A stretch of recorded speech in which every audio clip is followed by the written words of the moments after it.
questão de você botar mais campo na educação, é um ponto de muita reflexão, sabe?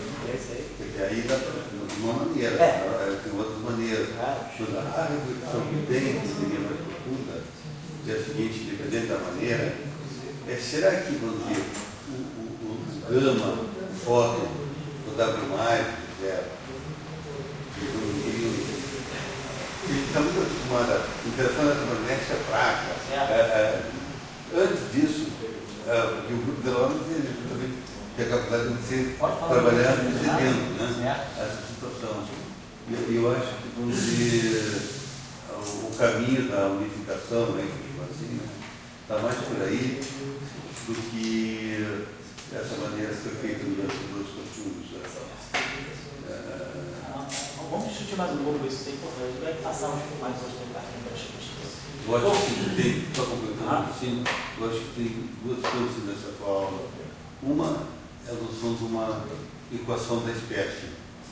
Quando você faz a equação para o grupo, para a representação meio. E a outra é uma, vamos dizer, teoria de Gauge da evolução. Quer dizer, você trabalha com lagrangianas evolutivas. Você trabalha com vai gerando estáticas. São duas reflexões.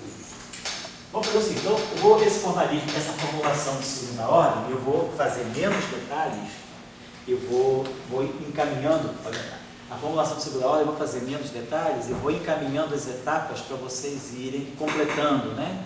Então, formulação de segunda ordem, nós vamos partir da mesma ideia. Tenho N campos vetoriais, N bósons vetoriais, ainda sujeitos a uma simetria global. Então, não introduzimos, então, na formulação de segunda ordem, ela já começa com derivadas ao quadrado. Esse lagrangiano aqui, ele contém derivadas do campo ao quadrado. Portanto, se nós formos olhar as equações de campo, as equações de ordem Lagrange, elas são equações de duas ordens da derivada. É dmi do f mini, é dmi. Então, são equações de segunda ordem. No formalismo de primeira ordem, o lagrangiano só tinha derivada de primeira ordem, porque o B substituía, fazia o papel do campo auxiliar, então era como se fosse um lagrangiano de Dirac, só com derivada primeira. E aí a equação de campo saía, a equação do B, algébrica, e a equação do F. Então, eu tinha equações de primeira ordem, lagrangianos de primeira ordem, para reproduzir equações de segunda ordem. Aqui no formalismo de segunda ordem, não, nós vamos partir, esquece o campo auxiliar, nós estamos trabalhando mesmo como se fosse um conjunto de campos de Maxwell. Então, tá aqui, vai dar isso aqui. Então, é claro que, naquela mesma visão, primeira etapa, o que nós fizemos? Suponhamos que esses campos aqui estejam sujeitos a uma simetria global. Então, mesma ideia, simetria global, vamos tomar os campos A e I, então vamos seguir os mesmos passos, né? A e I vai ser I,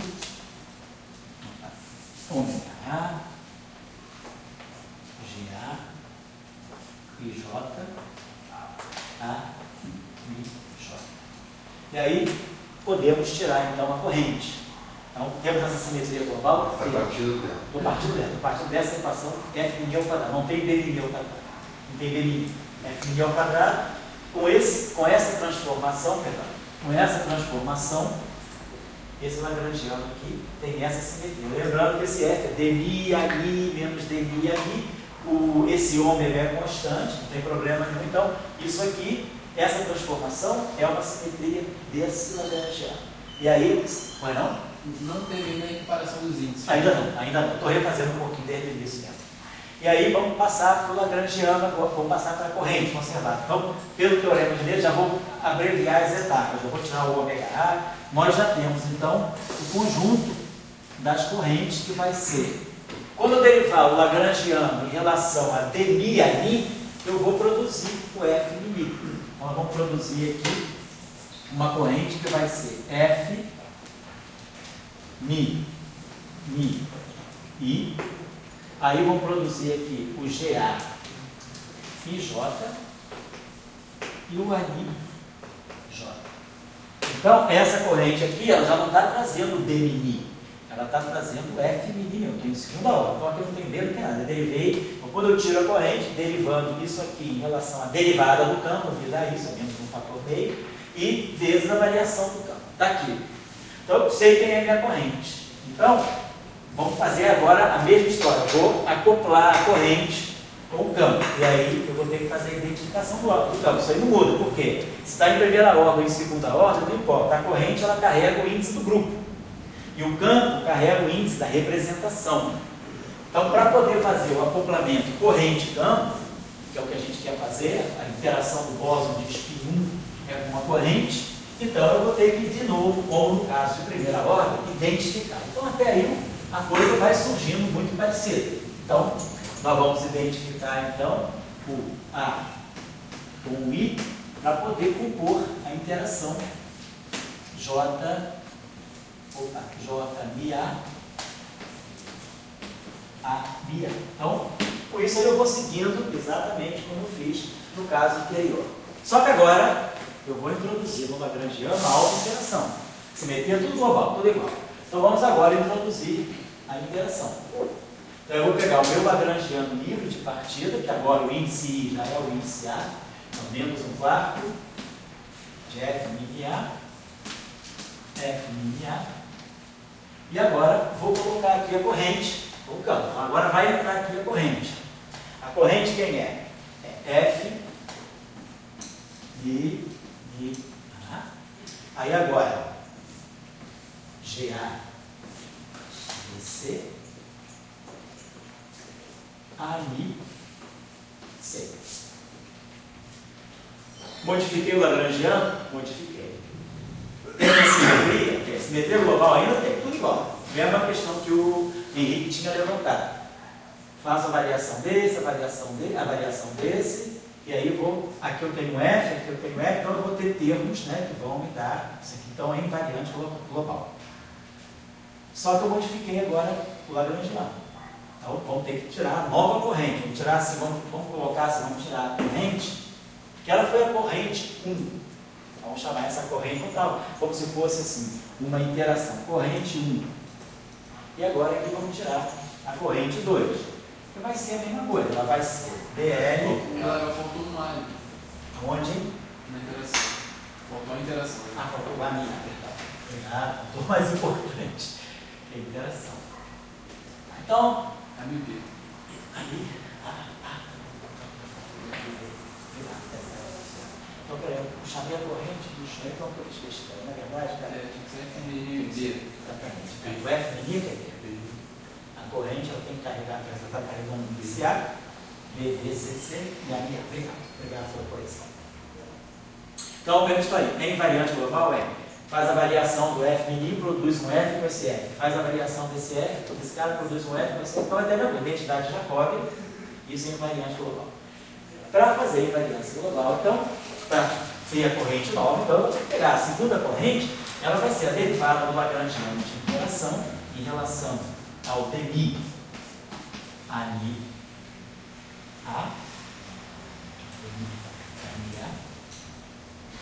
delta, ANI. Registrar.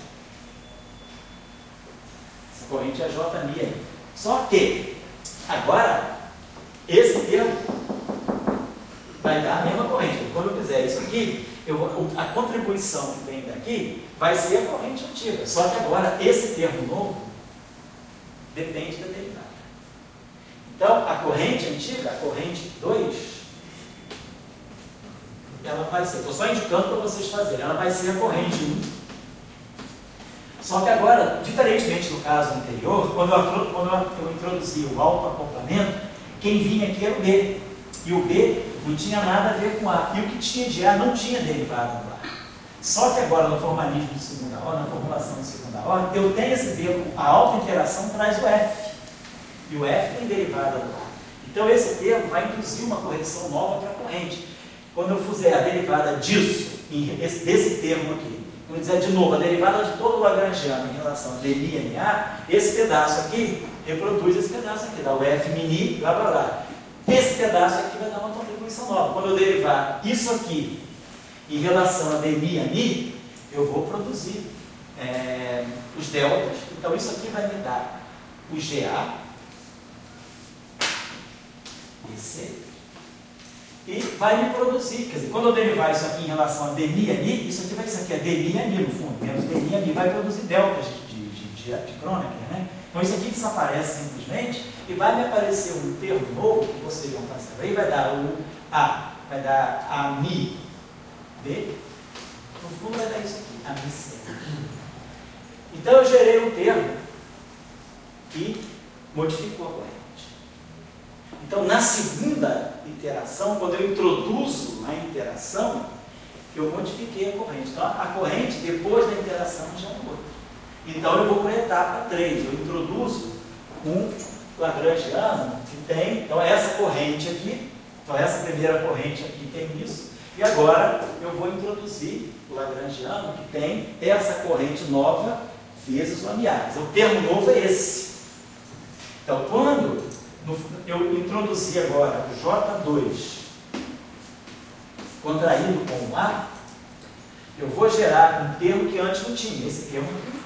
Eu vou gerar esse termo novo, eu vou gerar o G, A.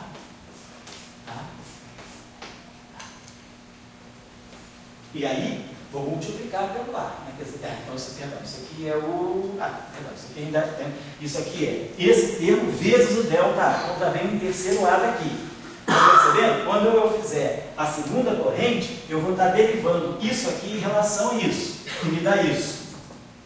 Vezes o delta A, que me dá um outro A.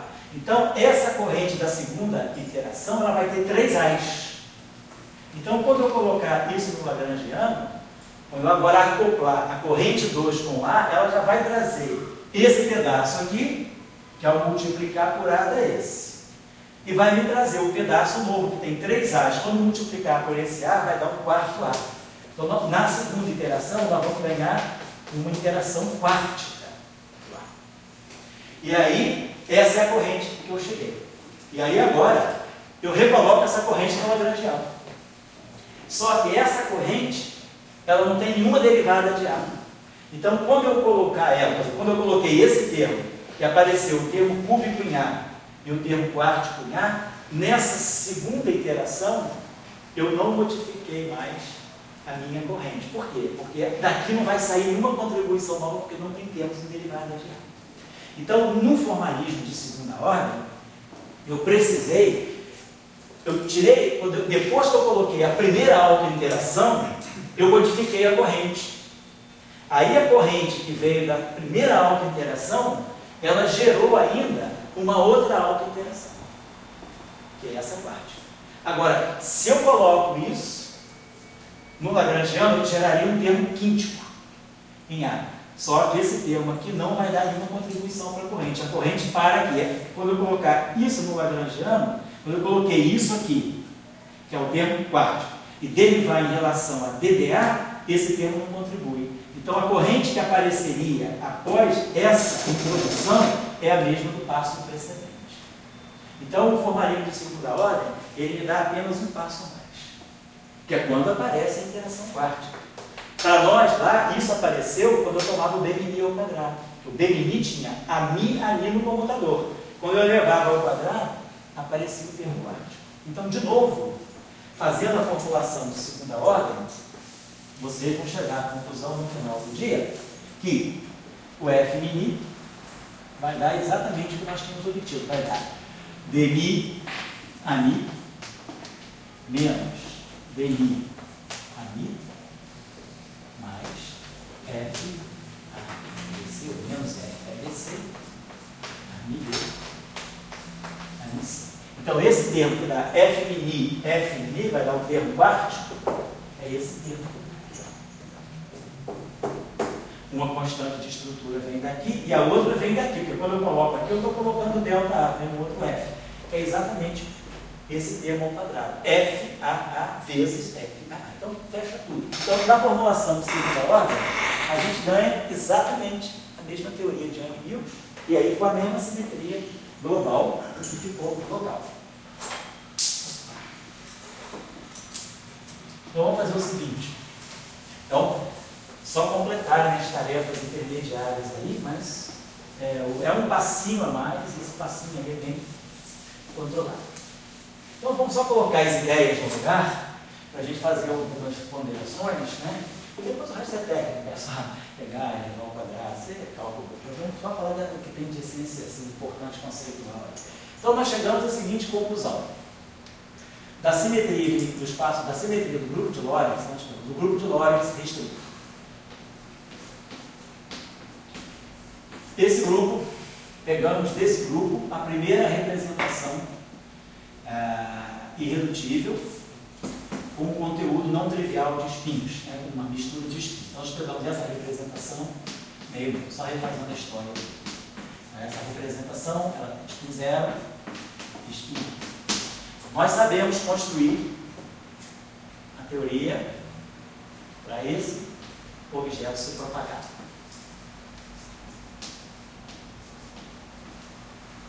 A gente já sabe que livremente se propaga desse modo. E aí a gente já tem a simetria local.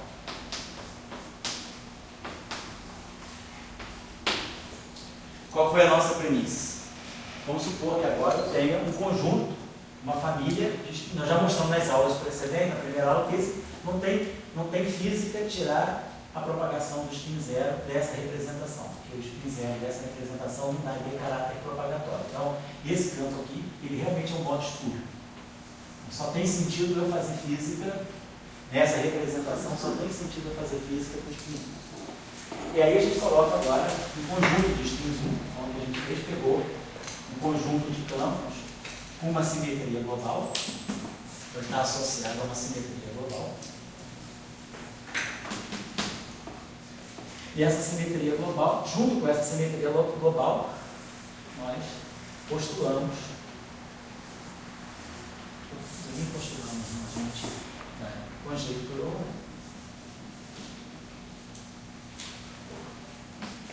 a possibilidade de autointeração.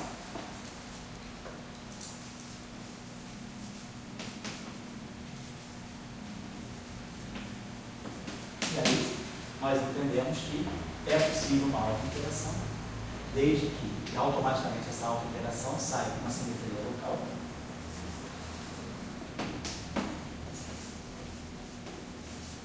E nós sabemos que a autointeração é caracterizada com essa simetria local.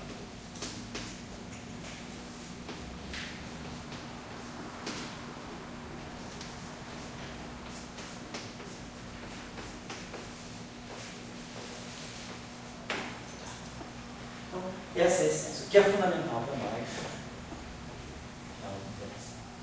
A questão é, nós introduzimos uma simetria não abeliana desde o início, porque a gente viu que aquele lagrangiano local, global, perdão, ele tinha uma simetria bem estendida, ele tinha uma simetria em princípio S-O-N para N campos globais, locais, N campos, perdão, reais. Só que teve um pedaço no meio do caminho que permitiu também uma generalização, que é o fato de campos vetoriais estarem na representação adjunta, para qualquer grupo de Lie simples, a representação adjunta é sempre dita uma representação real.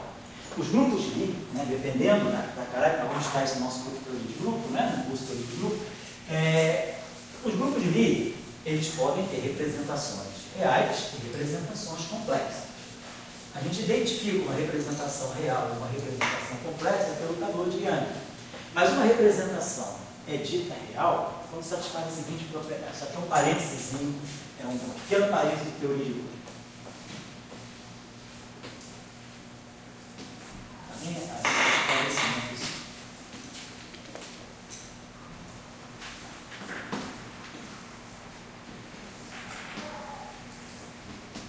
O conceito que nós estamos colocando aqui é o conceito de representação real. É importante, por exemplo, no modelo, além do modelo padrão, se a gente falar de neutrinos de Majorana, por exemplo, que é uma representação real.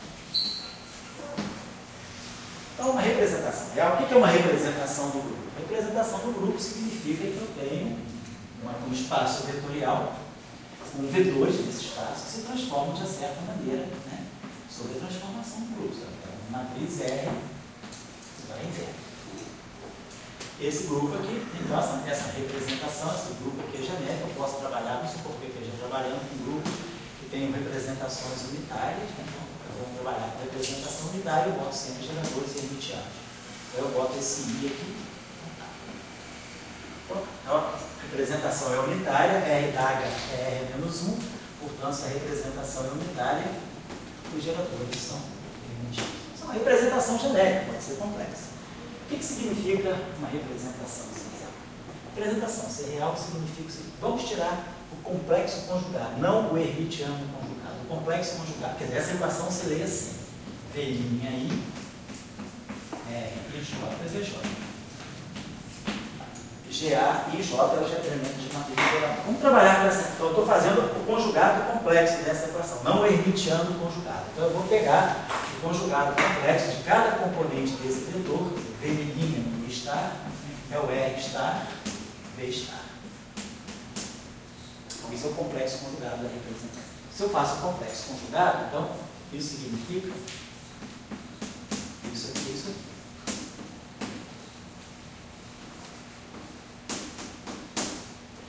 O elemento, quer dizer, a representação agora, complexo conjugada desse grupo, ela tem esses geradores aqui. Só que devido à ermiticidade dos geradores, eu tenho isso aqui, ó, GA transposto. Está, que é o GA d'H, isso aqui é o GA. Então, eu posso transpor essa equação, então eu tiro isso aqui daqui. Então, a condição de ermiticidade, a representação é unitária, e os geradores são hermitianos, isso aqui é consequência da unitariedade da representação. R d'H é igual a R menos 1. Quando eu tagar isso aqui, é menos aqui, GH. Então, se isso aqui é menos 1, então GH é igual a GH. Então, a representação unitária, os geradores são hermitianos. Da hermiticidade dos geradores, decorre isso aqui. Então, se a representação é complexo conjugada, GA star, então, quer dizer, na representação complexo conjugada, R star, tudo acontece como se os meus geradores fossem I, ômega A, menos GA transposto. Eu substituo isso aqui por isso aqui e trago esse não menos para dentro. Então, na representação complexo conjugada, quando eu pego o complexo conjugado de uma representação do grupo de Lie, os geradores são simplesmente, então, o gerador na representação R star, os geradores que eram na representação R eram gerais hermitianos, eles passam a ser menos os transpostos. Claro que a álgebra de Lie é preservada. O que caracteriza a álgebra de Lie? O que caracteriza a álgebra de Lie é essa relação. GA, GV, I, F de A, BC, GC. Em qualquer representação, os geradores têm que satisfazer essa condição. Então, se eu agora pego essa equação aqui,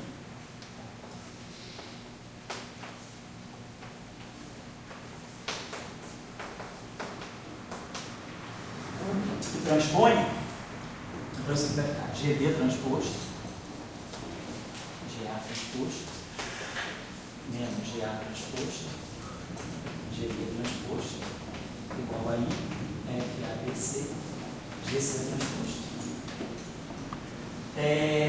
Vamos pegar essa equação e multiplicar por menos 1. Então aqui fica menos, aqui fica mais.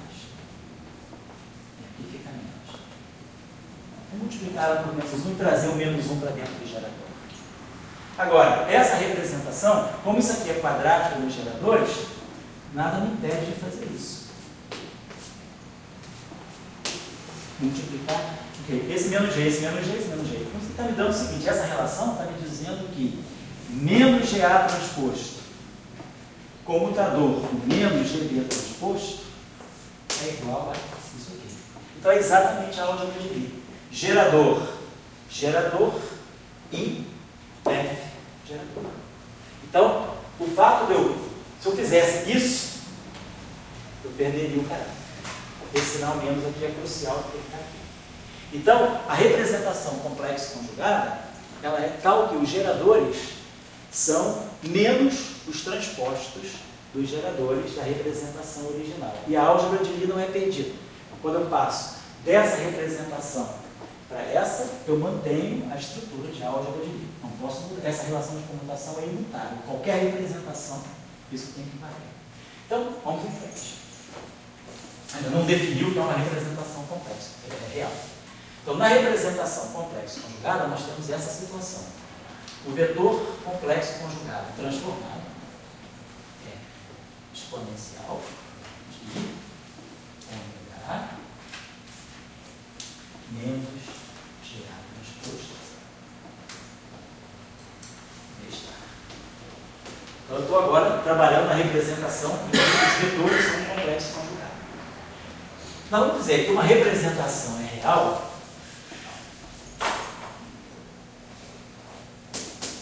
Geralmente eu vou guardar essa notação em ré para representação irredutível. Tá? Então, vou botar em ré escrito a representação irredutível é real se existir uma matriz não trivial, diferente da identidade. Não muda. Não trivial, da identidade, não tem que ser. Uma matriz não trivial. Tal que, para todos os gerais, matriz não trivial, vou chamar essa matriz não trivial de S. Tal que, para todos os gerais, S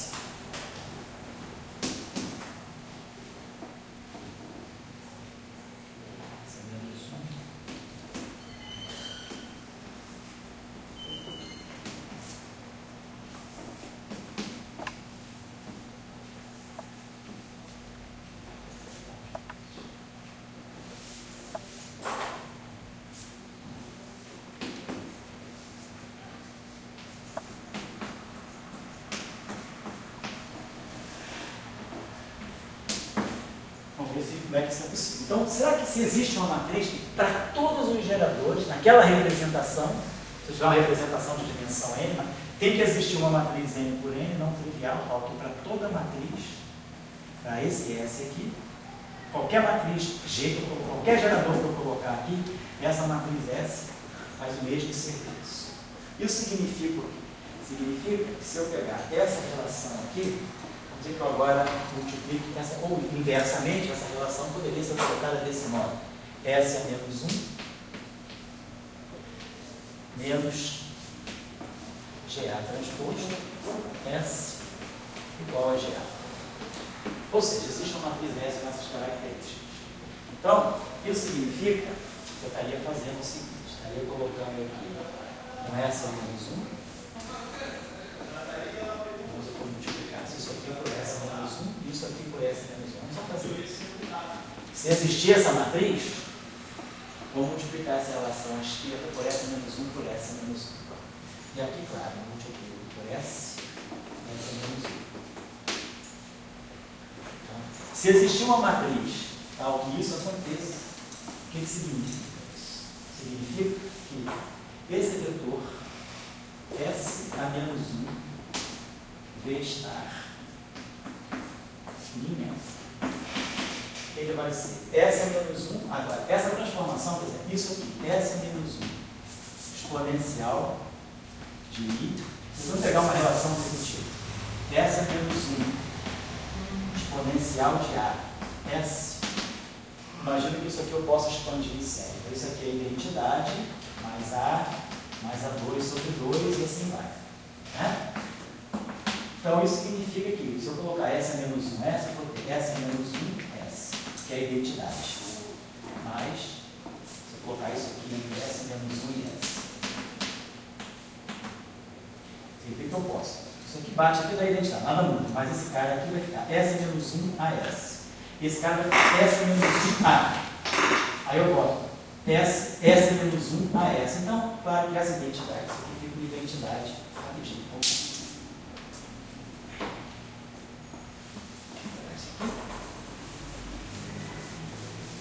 Ao claro.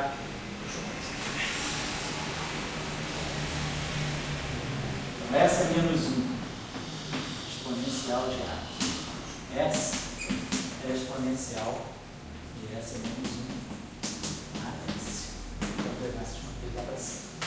Então, ao fazer isso, eu vou ter S é menos 1 V estar vai ser, eu jogo isso aqui, que vai ficar S é menos 1 menos GA transposto S, que é o próprio G.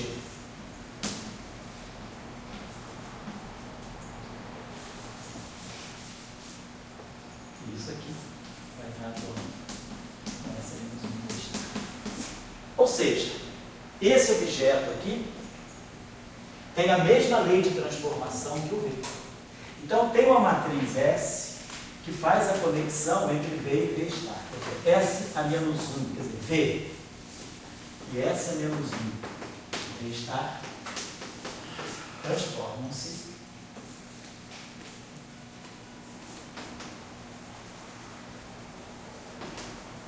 no mesmo.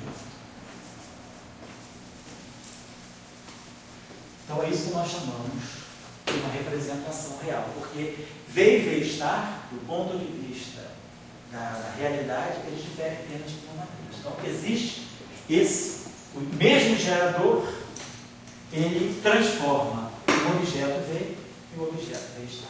Se a gente quiser pegar um exemplo simples, que já aparece justamente na teoria eletrofrática, que é justamente quando a gente tenta jogar massa para os quartos, a gente precisa usar esse conceito na simetria SO2. Por exemplo, se nós pegarmos a simetria SO2, nós vamos pegar grupo S só como exemplinho. Grupo SO2. Vamos pegar a representação bidimensional de SO2, o dublês de SO2. Quem são os geradores? As matrizes de Pauli sobre 2. Então, a álgebra de Lie tem aqui é sigma A sobre 2, sigma B sobre 2, então I, epsilon, ABC, sigma C sobre 2. Então, essa é a álgebra de Lie das matrizes de Pauli, né, dos geradores de SO2.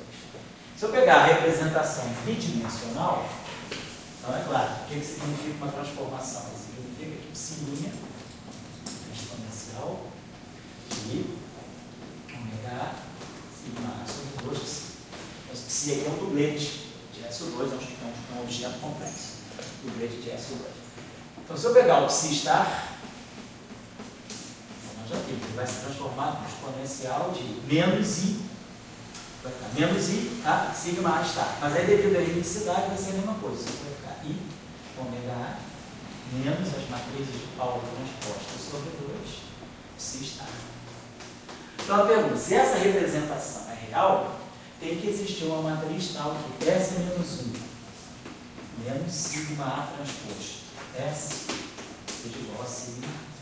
Então, será que existe uma matriz 2 por 2 que faz esse trabalho com as matrizes de Pauli? Vamos ver. Então, vamos pegar a matriz de Pauli do sigma x. Bom, se essa relação aqui é válida, multiplica a esquerda por S. Isso aqui é S. Então, esquece isso aqui e vamos tirar esse sinal menos daqui e jogar ele para cá. Então, a matriz sigma x, que é a primeira matriz de Pauli, ela é simétrica. Então, sigma x é igual a sigma. Então, significa que a matriz S ela anticomuta com sigma x. Se eu pegar sigma A, matriz sigma 1, ela é transposta, então ela é igual a ela mesma. Então, sigma 1 S é igual a menos S sigma 1. Então, ela anticomuta. Se eu pegar a matriz sigma Y, a matriz sigma Y é antissimétrica. Então, essa matriz aqui, ela comuta. Segunda matriz de Pauli é 0 menos I e 0. Então, é antissimétrica. Então, menos daqui cancela com menos daqui ela se comuta. E a terceira matriz de Pauli é o sigma Z, que é real também, portanto ela é simétrica, 1, 0, 0 diagonal, né? Então ela também anticomuta. Então uma matriz que anticomuta com sigma x, aqui anticomuta com sigma Z, mas comuta com sigma y, vai ser proporcional a sigma y. Então minha escolha seria S. Pode ser sigma y, qualquer, como sigma y é real, completa potência dessa matriz aqui faz o meu trabalho. 0, 1, menos 1, 0. Que é a matriz chamada matriz epsilon. É o repetido de mil dimensões. Então, isso significa que existe uma matriz S é essa matriz aqui. Então, se eu pegar essa matriz, atuar nesse vetor,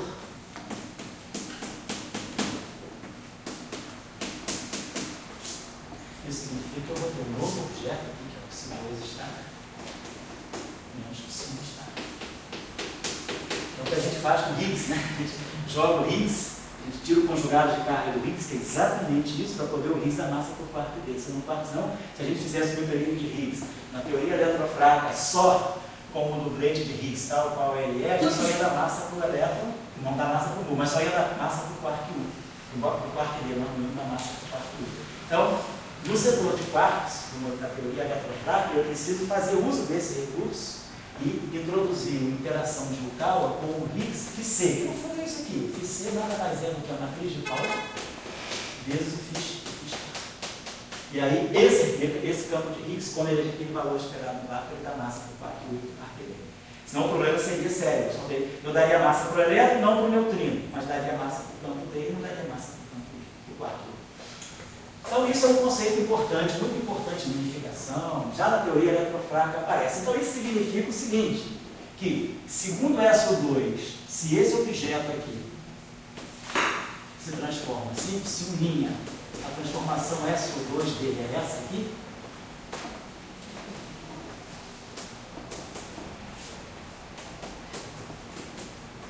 isso significa que esse objeto aqui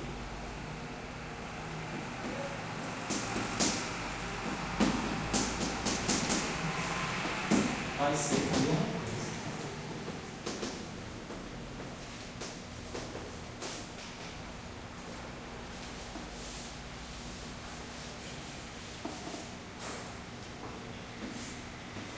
Vou explicar já por que eu estou falando tudo isso.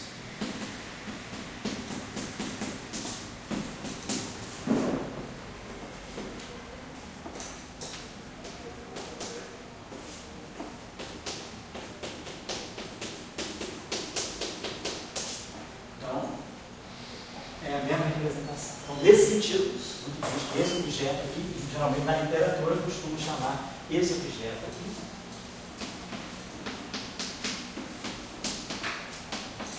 se chama isso aqui de Psi. É o conjugado de carga. Não é o conjugado de Dirac. Não é o conjugado de Dirac no sentido do espaço-tempo e do espaço-local. É o conjugado de Dirac no sentido do grupo SO2 interno. É só nesse sentido. Então a gente cria uma nova representação de quarks. E aí a gente acopla esse objeto aqui com o setor de quark. Quando a gente faz, né?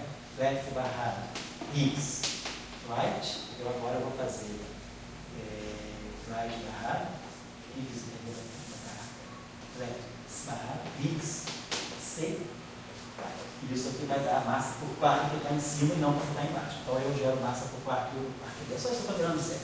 Mas o que é importante isso? É importante que para todo grupo de Lie, a representação adjunta sempre é real. Isso é importante. Se a representação adjunta é real, os campos de Lie podem ser reais. Senão eu teria campos de amplitude complexos, né? Eu estaria duplicando o espectro de bósons vetoriais. Então, esse resultado, o fato de que nós entendemos, né? Entendemos não? Eu mostrei para vocês, não sei se foi claro, esse conceito. O que significa uma representação do grupo de um certo grupo ser real? Significa aquele mapeamento entre os menos geradores transpostos com os geradores originais através de uma matriz. Na representação adjunta, isso sempre acontece. Então, um resultado importante é esse aqui, resultado importante.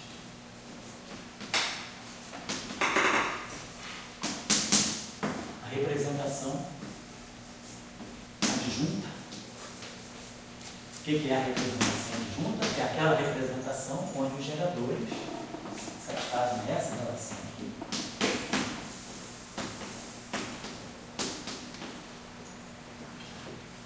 É sempre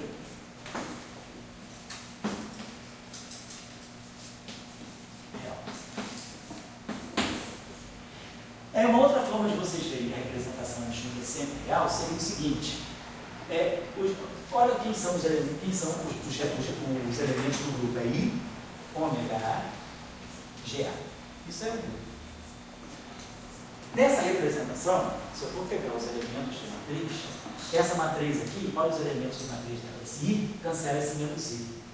Então, esse exponencial é real. Então, a transformação do grupo ela é real, é uma matriz real.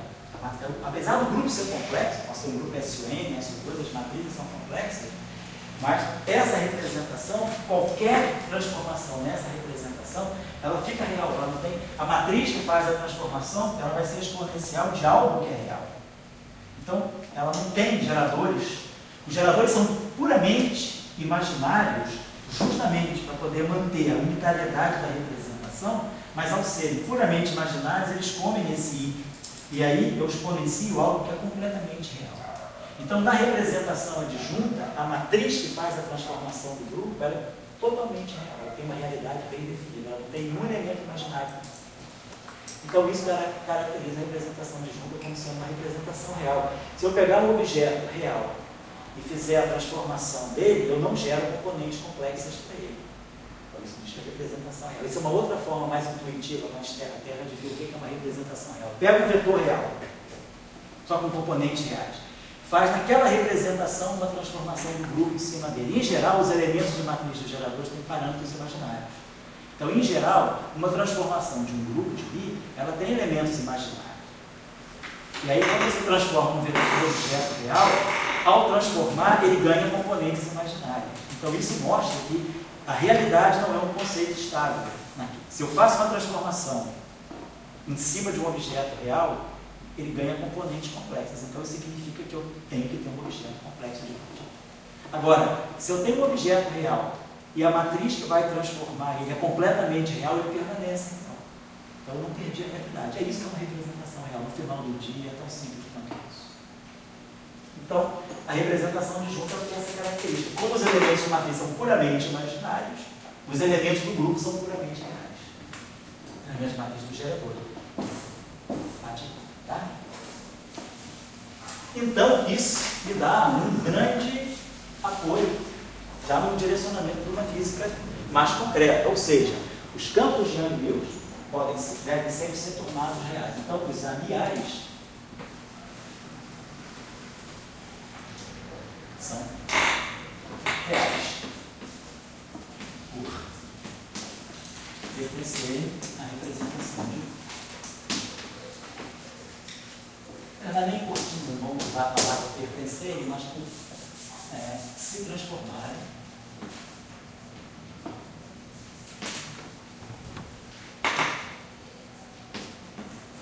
na representação de Júpiter.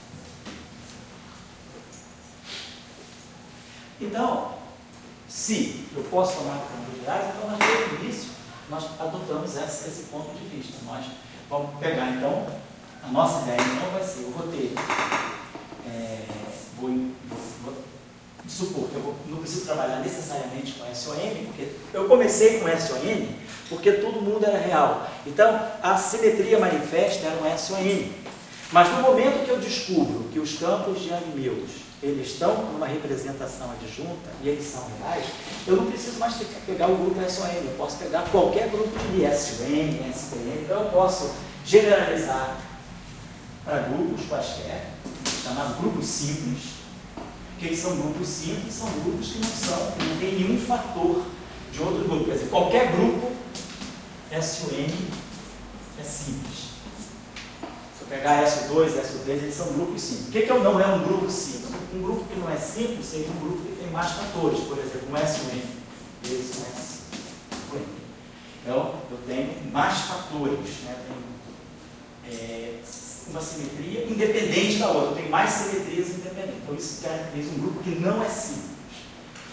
Então, nós temos três categorias. Esse aqui eu não vou explorar muito, eu só estou criando uma convenção, porque isso aqui a gente vai trabalhar melhor no curso de grupo. Mas eu estou só colocando o seguinte. Então, um grupo simples, a gente vai fazer, a gente vai precisar ter uma ideia de como a gente constrói Young-Mills para grupos simples, para grupos semicimples e para grupos semicimples com fatores abelianos.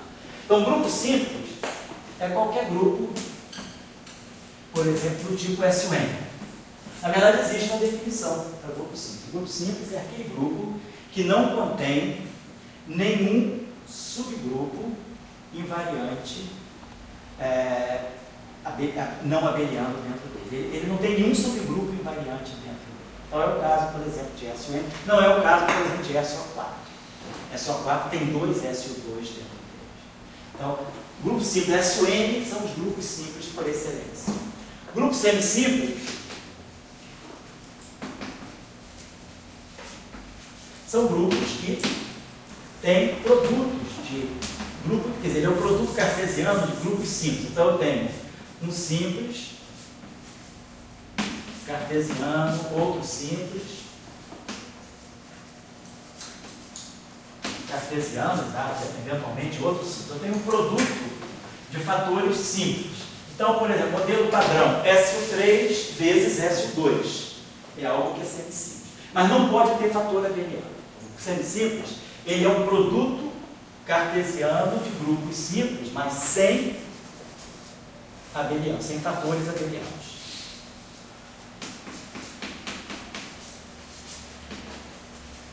E finalmente a gente pode ter um grupo semisimples acrescido de fatores abelianos. Por exemplo, se eu pegar o grupo do modelo padrão SO3 vezes SO2 vezes 1. Isso aqui não é um grupo semisimples. Por quê? Porque ele tem esse fator abeliano. Isso aqui é simples, isso aqui é simples. Isso aqui é semisimples. Agora, isso aqui não é semisimples por causa do fator abeliano. Então, em geral, nas teorias físicas, a gente precisa de grupos simples com fatores abelianos. Por que os grupos simples são importantes? Os grupos simples são importantes porque eles definem uma física mais fundamental. Se eu tiver subgrupo dentro de um grupo, subgrupo invariante dentro de um grupo, então esse grupo não é simples. Então pode ser que eu tenha algum número quântico novo dentro daquele grupo. Então eu não estou pegando o número quântico mais fundamental. Então em física, né, quando a gente trabalha com grupos simples, né, em teoria de interações fundamentais, o ideal é sempre buscar cada interação está associada a um grupo simples, porque cada grupo simples é um conjunto de números quânticos e uma constante de acoplamento que caracterizam uma interação. Então isso aqui, por exemplo, é grande unificação, SO5. Ou isso aqui é QCD, SO3. Agora, se eu colocar aqui SO3 vezes SO2, eu tenho uma física para SO3 e tenho uma física para SO2. Então, os grupos semisimples, eles já estão colocando juntas duas físicas distintas. O abeliano, uma outra física, que é uma física abeliana, por exemplo, que é o eletromagnetismo, poderia ser um número leptônico. Então, em geral, a estrutura é essa.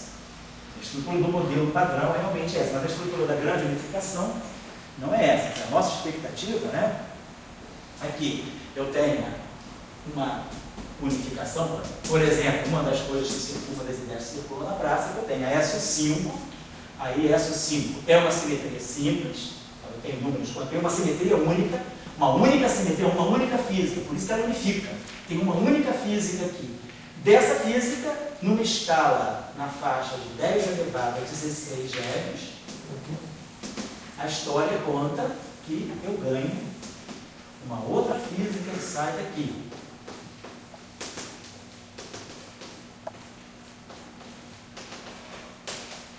SO3 por SO2, né?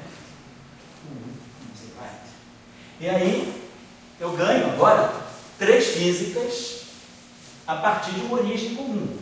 Então eu começo a ver que essas 3 físicas, elas podem conviver se elas provêm dessa. E aí aqui, de novo, né, agora nós estamos aí nessa era, estamos aqui nessa região, dos 10 a 2 GeV, né, que é a região do Higgs. Essa simetria, ela acaba saindo SO3 por eletromagnético. Então, aquele R ali não é hipercarga. pode ser que a gente chame de R, mas a gente chama. Não, quer dizer, você pode chamar. Quer dizer, na verdade, a hipercarga, eu gosto de chamar de R, é uma questão de escola. Lá no salão a gente chamava de R, mas pode chamar de hipercarga. É uma questão de... Mas o número quântico que está associado àquele R é a hipercarga, assim.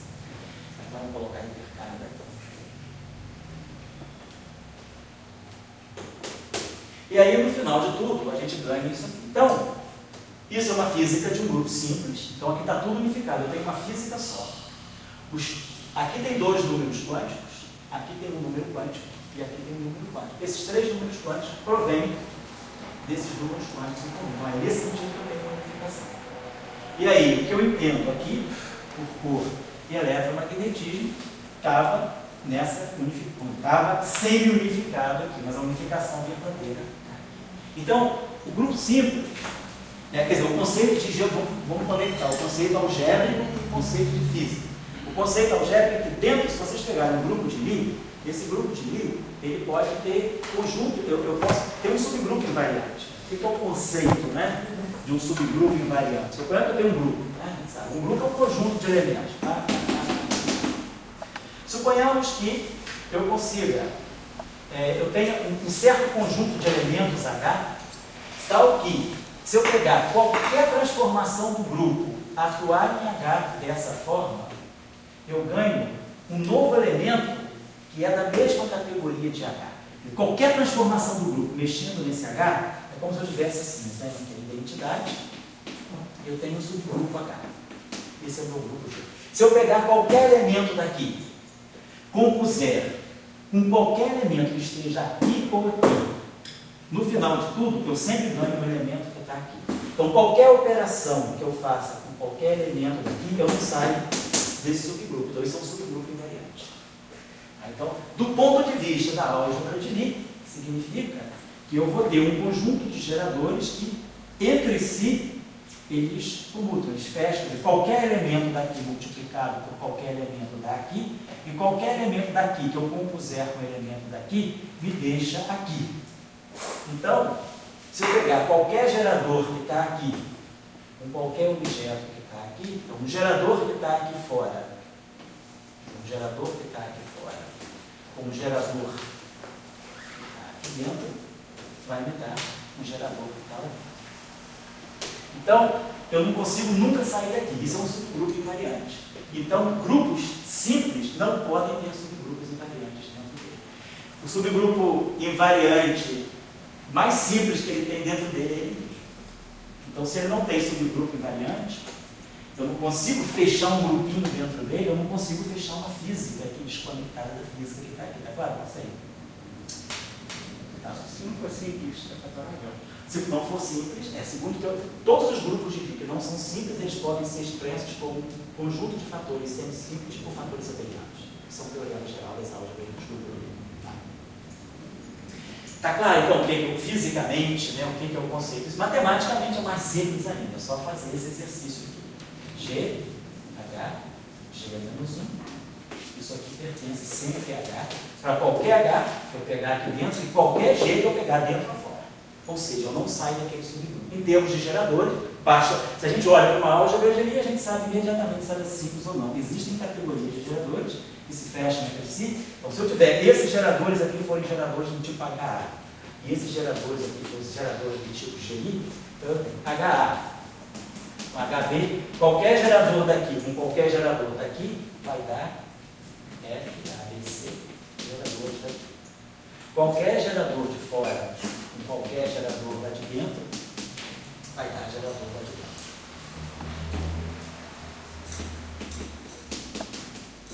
Então, eu não consigo sair aqui de dentro.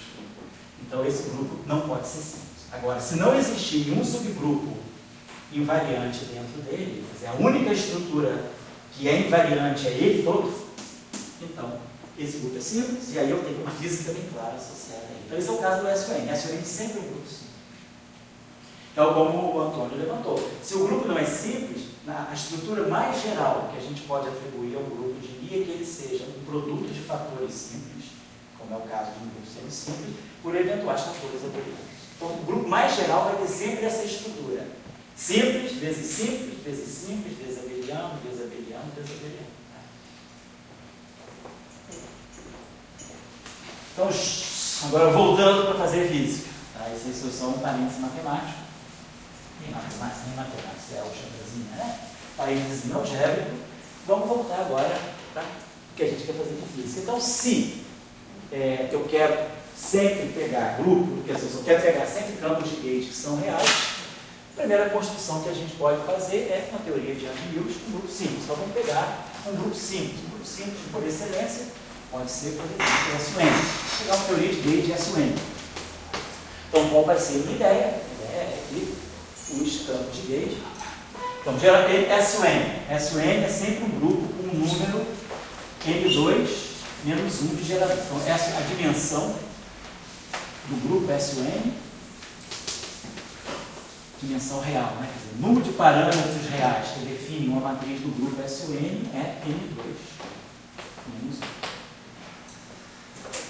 Aqui.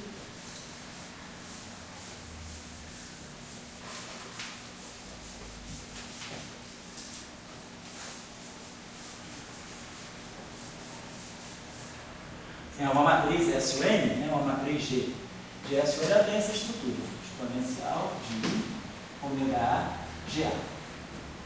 Então, é uma matriz N por N, ela é unitária.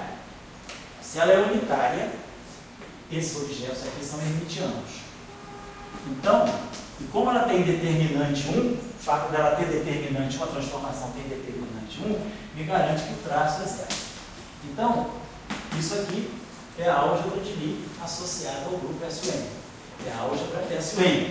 É o conjunto de todas as matrizes hermitianas, N por N, de traço nulo.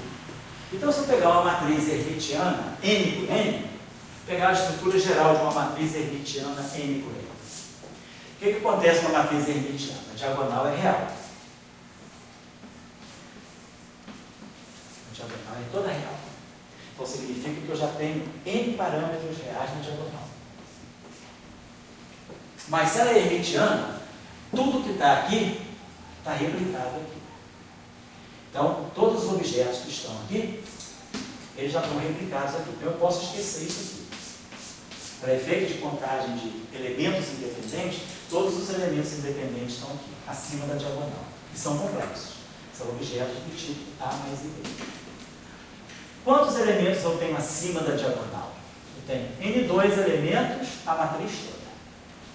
N2 menos N sobre 2 é o número de elementos que estão em cima. N2 menos N sobre 2 é o número de elementos que estão embaixo. E N é o número de elementos que estão na diagonal. Então, se eu pegar os elementos que estão em cima, somar com os elementos que estão embaixo, são os mesmos, a mesma de complexo conjugado, e somar com a diagonal, realmente, isso aqui dá menos N, cancela N, eu tenho 2N2 parâmetros reais.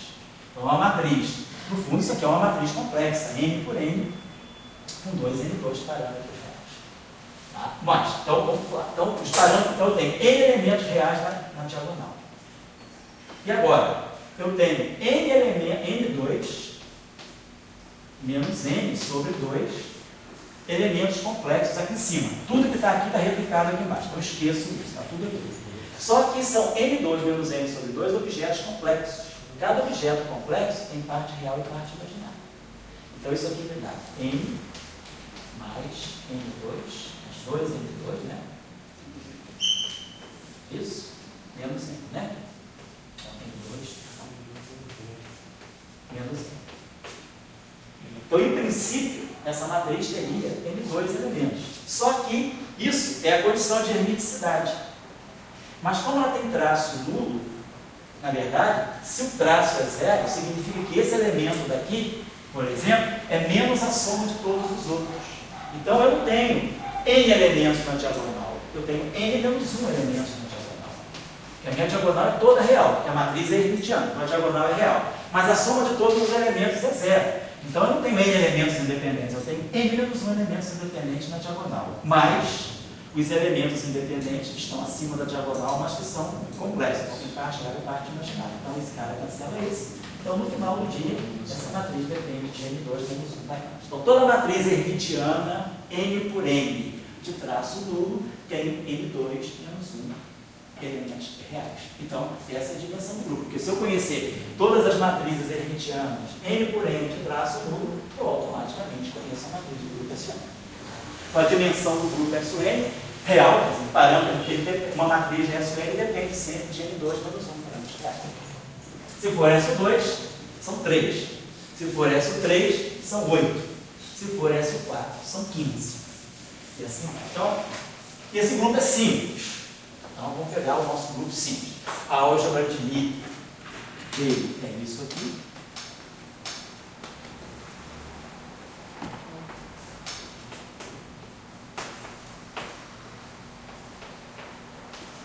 No caso especial do SO2, as constantes de estrutura são os epsilon, os epsilon de Levitine. Para outros grupos, estão tabelados. Né? Bom, vamos pegar agora que tem umas coisas aqui que eu vou querer trabalhar com vocês, que vai fazer a parte mais algébrica. Isso aqui é só para teoria de grupo, então não tem nada de interessante, é só para guardar, porque isso aqui também perdi espaço nos livros e nos artigos, então eu condensei aqui quando eu estudei e vou passar para vocês, que a gente vai com tudo numa coisa só. Então, a nossa relação que define a álgebra é aquela, os geradores, como nós já colocamos, são todos hermitianos, de traço nulo, e as constantes de estrutura são objetos completamente antissímetros. São F, A, B, C, F, B, C, A, que é F, C, A, B, que é menos B, A, C, que é menos C, A, B, que é menos B, C, A. Então, tudo, as mesmas relações que os epsilons têm. Aqui tem um detalhe importante, que é, vamos considerar uma representação irredutível arbitrária do grupo SO. Uma representação qualquer, por exemplo, no caso de SO2, no caso de SO3, as representações podem ser de dimensão 3, podem ser 3 estar, 6, 8, 10, 12, 15, 21. Então tem representações especiais. Vamos depois com os tabuleiros de Young, nós vamos aprender a gerar todas essas representações. Esses números saem do Young tabuleiro. Então vamos supor que eu estou numa representação qualquer de SON. O que significa uma representação irredutível de SON? Vamos dizer que a dimensão dela seja R, ou a dimensão dela seja D. Então D a representação e a dimensão dessa representação. Então isso significa que as minhas matrizes G são matrizes hermitianas D por D. A dimensão depende da representação. No caso de SO3 pode ser 3 por 3, pode ser 6 por 6, pode ser 8 por 8, assim vai. E, usando como é que se diz, um método chamado método de diagrama de Dink, a gente pode sempre, isso aqui é geral para qualquer representação de SO. Eu posso sempre escolher os geradores de tal maneira que o traço do produto de dois geradores quaisquer, qualquer que seja a representação, ele vai ter sempre um fator C que depende da representação vezes o delta AB. Eu introduzo uma espécie de uma relação de ortonormalidade para os geradores. Tem sempre um fator aqui que depende, esse fator não é universal. Então, se a matriz é 3 por 3, esse fator pode ser 1. Se ela, no caso de SO3, é 6 por 6, esse fator é outro. Mas o que é importante é que eu posso sempre escolher geradores de tal maneira que o traço do produto de dois geradores quaisquer, se eles forem diferentes, dá zero. Se eles forem iguais, dá identidade vezes esse é o traço. E eu posso escolher de eu tenho uma outra liberdade na escolha dos geradores, que é a soma de todos os geradores, GA, GA. Isso aqui está somado sobre A. A soma sobre todos os geradores numa dada representação qualquer vai ser um outro coeficiente que nós chamamos de Casimir, que aliás é o mesmo Casimir do efeito Casimir, vezes a matriz identidade daquela representação, ou seja, a matriz identidade D por D. Estou numa representação de dimensão D. Então, os meus geradores podem sempre ser escolhidos dessa maneira. Eu vou colocar isso porque isso é universal. Qualquer livro que vocês pegarem, não vão se enrolar. Porque às vezes tem uns fatores que tem livro que adota, já te dá um valor de C. E é ruim. Então, quando você pega outro livro, você já não sabe que fator de C às vezes você está usando. Então, eu vou normalizar de tal maneira que vocês, qualquer grupo SOM que vocês pegam a convenção, essa convenção fica sendo universal. Então, eu posso sempre escolher os geradores para satisfazerem a essas condições aí. E a relação que existe, independentemente do grupo SOM, para qualquer representação, eu posso sempre ter essa relação. C de R, esse coeficiente, vai estar sempre ligado a esse coeficiente através dessa relação. A dimensão daquela representação sobre o número de geradores do grupo, isso é universal, e isso aqui também depende da representação. Então eu posso sempre trabalhar dessa forma. E aí vamos dar. Em geral, a normalização padrão dos grupos SOM é a seguinte: quanto vale o C na representação n-dimensional? A gente chama box. Essa representação aqui é a representação n por n, é a representação n por n. Eu estou trabalhando com SOM em forma n por n, ou seja, estou trabalhando com representação bidimensional de S2, a representação tridimensional de SO3. Então, dado um S e um N, se eu pegar um N plate de campos, eu estou nessa representação que o Euliano de Tableau é o box, é a representação fundamental. É a representação N por N. Então, para essa representação, TIFF coloca, ó, tem artigo que aparece com um boxezinho, ou, se vocês quiserem, pode colocar o N, indicando que a representação de dimensão é. Esse fator vale sempre dele. Então, se eu pegar matrizes de Gell-Mann 3x3 para o grupo SO3, esse coeficiente vai valer sempre dele. E, se eu pegar o coeficiente C2 associado a essa mesma representação, a relação dele está aqui. Então, a dimensão da representação é N, então fica N sobre N menos 1, N2, isso aqui. E esse C2 vale isso aqui. N2 menos 1 sobre 2N. Tá? Esse aqui é o C2. Então, se a gente botar aqui esse C2, né? O D então é N. Nessa representação, a dimensão é N, então a dimensão é N. Esse fator aqui é sempre o mesmo para qualquer grupo, qualquer representação. E o C2 vale N2 menos 1 sobre 2N. Então bate justamente o fator N. Então eu gosto de colocar isso, porque isso em geral depende de autor. Vamos lá. Então, se eu pegar a representação adjunta, essa é a nossa, é a representação dos campos de Gay. Então, se eu pegar C na representação adjunta, o que é a representação adjunta? É a representação que tem dimensão igual ao número de geradores. Então, é a representação de matrizes N2 menos 1 por N2 menos 1. Então, a dimensão da representação adjunta, deixa eu colocar aqui, a dimensão da representação adjunta é N2 menos 1. Ela tem a mesma dimensionalidade que o número de geradores. E aí os coeficientes dela são esses aqui. O C na adjunta é igual ao C2 na adjunta, que é igual a N. Isso para qualquer SON. Então, se eu tiver em qualquer SON na representação adjunta, isso é verdadeiro, isso é verdadeiro. Se eu tiver em qualquer SON na representação fundamental, que é a representação de dimensão N, isso é verdadeiro, isso é verdadeiro. Nós já tínhamos visto também que na representação adjunta, né? O GABC, a representação adjunta é sempre menos I, FABC, a representação adjunta.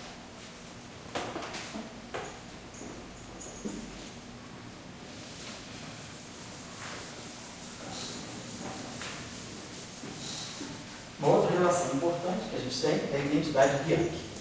Então, nós temos que F está dessa forma. Vou ter assim, ADE, F, B, C, mais F, B, D, F, C,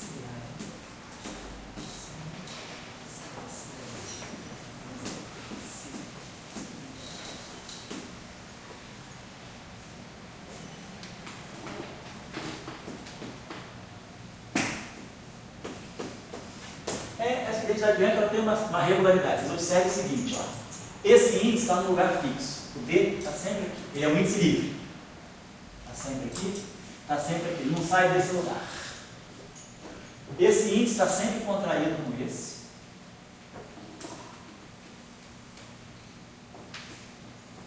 Isso é fixo. A única coisa que está acontecendo nessa relação é a permutação cíclica de ABC. ABC, BCA, CAB. Então a gente tem uma permutação cíclica desse índice com esses dois índices.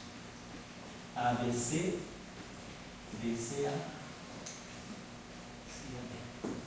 Então essa é a estrutura da identidade Bianchi. Um índice, ela tem, então os índices livres são A, B, C, D. Então, o D está fixo, o E está sempre contraído, e o ABC isso é essa regra, certo? Depois, uma outra relação importante, que sai para elas também, é que a qualquer grupo SON, essa contração F, tá? CD vezes F BCD é igual a N vezes delta AB. Isso é geral também. Se a gente tiver, então, uma contração em dois índices. No fundo, essa relação aqui é essa. Eu tinha apagado. É o traço de GA de GB. Foi rápido. Esse de cima dele, você, antes do intervalo, foi chamado de Jacó. Oi? Tinha chamado. Identidade de Jacob, Identidade de Jacob, Mas agora se chama de Bianchi. porque é pelo seguinte, identidade de Bianchi a gente usa mais em teoria de rede, a gente chama mais de identidade de Bianchi, mas é a mesma coisa. A identidade de Jacob, ela é mais colocada no sentido algébrico. E a identidade de Bianchi mais no sentido de formas diferenciais. Quando a gente fala da identidade de Bianchi, a gente está mais ligado a formas diferenciais. Mas no fundo é a mesma coisa. Um é a manifestação algébrica e o outro é a manifestação diferencial. É a mesma coisa. Tá? Então, quando eu falo Bianchi ou Jacob, é a mesma coisa. Isso é importante. E aí, aqui, outra relação que é importante para nós é essa aqui. FABC vezes qualquer gerador GB, qualquer gerador GC, isso aqui me produz essa relação. I sobre 2, N, GA. Sempre que eu tiver, no fundo, isso aqui é, o produto, é a própria relação de comutação. FABC vezes GBC, no fundo, é o comutador, é o produto vetorial, como se fosse o produto vetorial epsilon A, BC, vetor B, vetor C. É o produto vetorial, no fundo, de G e o GC, dando GA. É exatamente o produto vetorial. A álgebra de Lie, no fundo, é uma versão do produto vetorial, que é uma forma mais simples de ver uma álgebra de Lie, é um produto vetorial. Beleza, então isso aqui. E agora tem uma relação que é importante, e essa é uma relação que às vezes faz confusão. Você pega, às vezes, a convenção de um autor e vai usar no paper de outro autor, aí você começa a encontrar um monte de inconsistência, porque aí tem uma questão de normalização. Eu vou colocar para vocês aqui uma normalização universal, que é a seguinte. Vocês vão ter que ter paciência de todo mundo, é o evidente que eu acabo isso aqui. Eu preparo toda a parte dos grupos simples, está na aula que vem a gente fazer só o Young News, já entrar direto aqui. Fiquei fazendo isso aqui é automático. Então vamos lá, a relação importante para vocês é essa aqui. Se eu tiver uma representação R genérica, vamos dizer que eu esteja numa representação R. Então, é sempre possível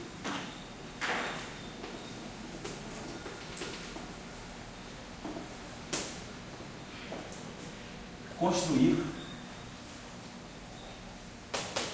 coeficientes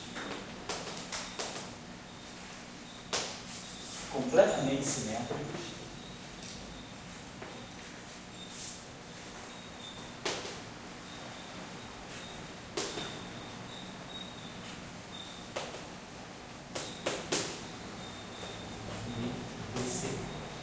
tipo a constante de estrutura, só que eles são completamente simétricos, tá? Depende da representação. As constantes de estrutura, elas não dependem da representação. A constante de estrutura é mesmo, ela é do grupo, ela não é da representação. Então, isso tudo aqui é geral. Isso aqui só tem constante de estrutura, isso aqui qualquer representação se faz. Mas esses coeficientes não, eles variam de acordo com a representação. Então, isso não é uma coisa estrutural do grupo, mas é uma coisa da representação. Então, esses coeficientes podem sempre ser escolhidos dessa forma. O anticommutador de dois geradores, ele pode sempre ser escrito dessa forma. 2, aqueles coeficientes que eu dei para você no início, C de R, sobre a dimensão da representação, estrutura é número, delta de AB, vezes a matriz de identidade, D por D. É exatamente o caso de S2, o anticommutador de duas matrizes de Pauli, então, delta AB, vezes a identidade, mais um outro pedaço, que é D, ABC,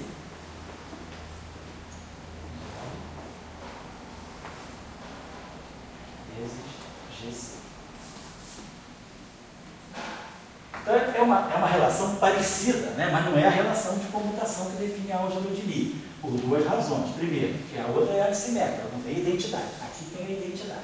Então, aqueles geradores que foram normalizados daquela forma que eu coloquei para vocês lá em cima, eles vão sempre satisfazer uma relação, em qualquer representação, eles vão satisfazer sempre uma relação de anticomutação que segue esse padrão aqui.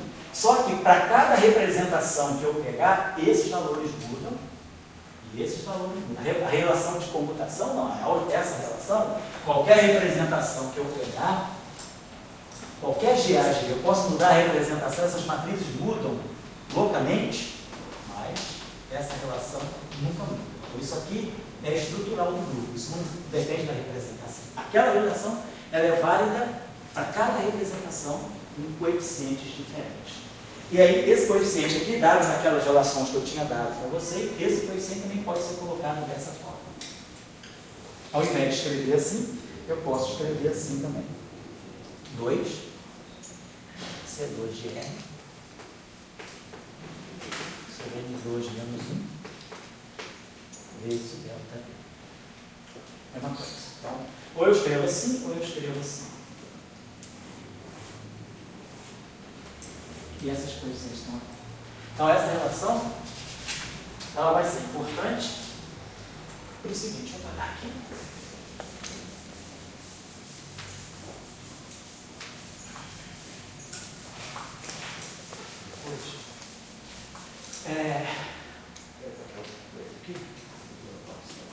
Então, isso vai acontecer da seguinte maneira. Essa relação, se eu junto essa relação com essa relação,